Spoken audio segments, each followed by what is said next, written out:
Svi znamo kakav se haos dešava već danima u Dubaju, a naši ljudi se bukvalno bore da se nekako vrate u Srbiju. Ali ne i Jelena Bin Draji, bivša mis Jugoslavije, koja već godinama živi u Dubaju sa svojim suprugom, bogatim arapskim biznismenom Saidom i njihovom decom. Njihov dom se inače nalazi u jednom od najluksuznijih delova grada, u raskošnoj palati vrednoj $100 miliona. Ali nakon ove eskalacije sukoba na Bliskom istoku i sve češćih napada u regionu, u Dubaju je jako neizvesno. Ne zna se bukvalno nikada šta će se dalje desiti. Iranski projektili, dronovi počeli su da padaju i u blizini tog grada, zbog čega su mnogi stanovnici u strahu za bezbednost. I sad se mnogi pitaju gde je zapravo Jelena Bin Draji i kako se ona nosi sa svim ovim. Kako prenose domaći mediji, Jelena i njena porodica su se odmah po izbijanju sukoba sklonili u jedan specijalni bunker koji se nalazi u okviru njihove luksuzne rezidencije na Palm Jumeirah. Navodno su u početku verovali da neće biti potrebe za tim, ali prvo, nakon što su vidjeli da je jedan dron pao u blizini njihove kuće ili palate, odlučili su da je to najbezbednije rešenje. Dakle, ako ovo analiziramo, oni su već imali u slučaju da se desi ovakva neka eskalacija sukoba, specijalan bunker koji je napravljen baš za te potrebe, za svaki slučaj. Kuća porodice Bin Draji u blizini Palme jedna je od najskupljih i najopremljenijih u tom delu grada i ona vredi nekoliko $100 miliona. U podrumu te palate nalazi se taj bunker ili sklonište i to je kao neka takozvana sigurna soba. Oni taj prostor do sad naravno nikada nisu koristili, ali kada su dronovi počeli da padaju u blizini njihove kuće, odmah su rešili da pređu tamo dok se situacija, koja je zaista napeta, ne razreši. Ove prostorije u rezidenciji napravljene su iz mera predostrožnosti koje su prvenstveno preuzete iz straha od otmica i od oružanih napada, ali su sada iznenada dobila svoju pravu neočekivanu svrhu, posebno zato što bi napadi na Emirate mogli da se nastavi u narednim danima, priča sagovornik pa nastavlja. Taj deo njihove kuće povezan je i sa teretanom, inače, pa im služi kao svojevrsno skrovište. Oni danima ne izlaze već iz tog prostora i odlučili su da tako bude sve dok se situacija potpuno ne smiri. Za te prostorije imaju i odvojen izvor napajanja, recimo, koji bi mogao da drži palatu u potpunoj blokadi nedeljama, dakle baš su spremni. Ovo sve ne treba da čudi, to su ljudi koji su bukvalno milioneri. Većina najistaknutijih privatnih rezidencija u Dubaju ima sličan nivo bezbednosti, kaže ovaj izvor, prenosi Telegraf. Inače, sama Jelena o napadima na grad u kom živi nije napisala ni reč na svojim društvenim mrežama, da li straha, da li iz toga što u bunkeru nema Wi-Fi-a, ne znamo, ali na Instagramu pre nekoliko dana objavljen je video sa njene klinike gde govori o benefitima tretmana specijalnim aparatom, pošto ona ima inače i svoju kliniku.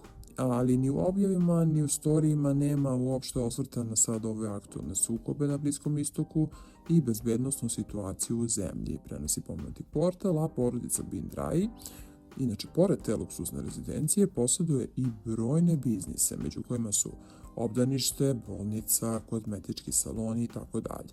Njihova palata, kao što smo već rekli, nalazi se na Palm Jumeirah, jednoj od najprestižnijih lokacija u Dubaju. Tu blizu baš je gađan hotel, jedan veoma poznat i luksuzan, a sa jedne strane kompleks njihov izlazi na put, dok s druge strane ima direktan pristup privatnoj plaži. Dakle, oni imaju svoju plažu, a vila i imanje prostiru se na nekoliko hiljada kvadrata. Privatnost porodice štite visoke zidine, obezbeđenje i stalno policijsko prisustvo ispred rezidencije.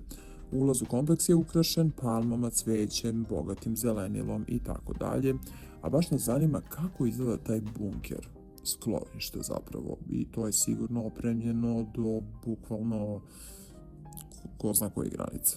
Inače, oni ispred palate u najelitnijem delu Dubaja imaju navodno i obezbeđenje koje ih čuva 24 sata kao i policija.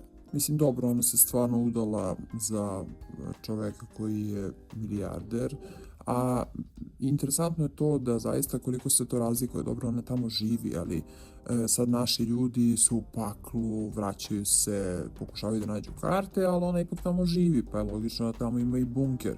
ili sklonište u sklopu svog doma. I sad ovaj dramatični preokret podsjetio je javnost na nevjerojatan životni put te žene, koju s pravom nazivaju junakinjom priče o modernoj pepeljugi. Prenosi istorije. Za razliku od palate na obali mora koji danas živi, Jelena inače odrasla u znatno skromnim uslovima. Ona je inače odrasla u skromnoj porodičnoj kući u Žablju u teškim uslovima, a sada palata nje i njenog supruga je oaza luksuza.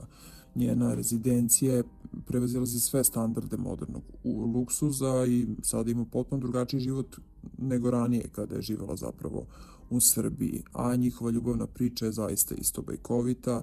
Od 2008. kada je sa šejkom stala na ludi kamen, Jelena je rodila 4 dece. Sada je naravno uspešna poslovna žena, ali ni jednog trenutka nije zanimarila brigu o porodici, tako da je zaista dobra majka, prenose domaći mediji, a onda dok je gradila manekensku karijeru, ona nije ni sanjala da će joj srce ukrasti šejk, da će imati život kao iz bajke. I gostujući jednom u podcastu, Jelena je govorila o životu u Ujedinjenim Arapskim Emiratima, o raskošnim vilama, privatnim školama za decu i svakodnevnih njenih navika, koje mnogima deluju kao scene iz filmova. Uprko svemu tome, ona je otkrila da ipak je najviše nedostaje neki mir i neka spontana druženja koju imala sa svojom rodbinom, prijateljima u rodnom kraju i trudi se da balansira između života tamo i svog zavičaja. Ona je rekla, moj muž i deca su muslimani, ali ja sam pravoslavka. Nikad nisam prešla u islam, iako se o tome dugo spekulisalo. Said i deca klanjaju 5 puta dnevno, u čemu učestvuje čak i naš 4-godišnji sin. Smatram da islam uči mnogo važnim vrijednostima i da im upravo molitve te pomažu da razviju disciplinu, kaže Jelena, ali ona kaže da je ostala, da nije promenila zapravo veru. Pored toga priznaje da po obaveze posle škole njene dece su brojne: šah, klavir, arapski jezik, košarka, plivanje. Kaže da je mnogo dobro organizovana, ali ipak priznaje da ima veliki tim kod kuće, kuvare, vozače, služavke, dadilje, koji su bukvalno tu 10 godina sa njima i njih smatra delom porodice i oni putuju s njima svuda.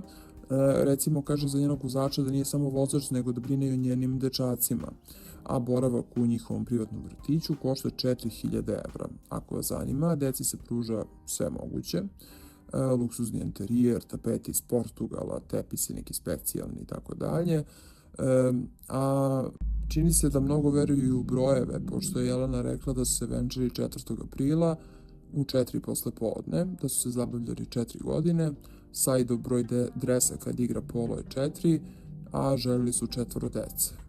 Tako da, eto, to su vam novosti o Jeleni bin Draji. A šta vi mislite o njoj? Šta mislite o tom načinu njenog života? Kako ona živi? O tom bunkeru?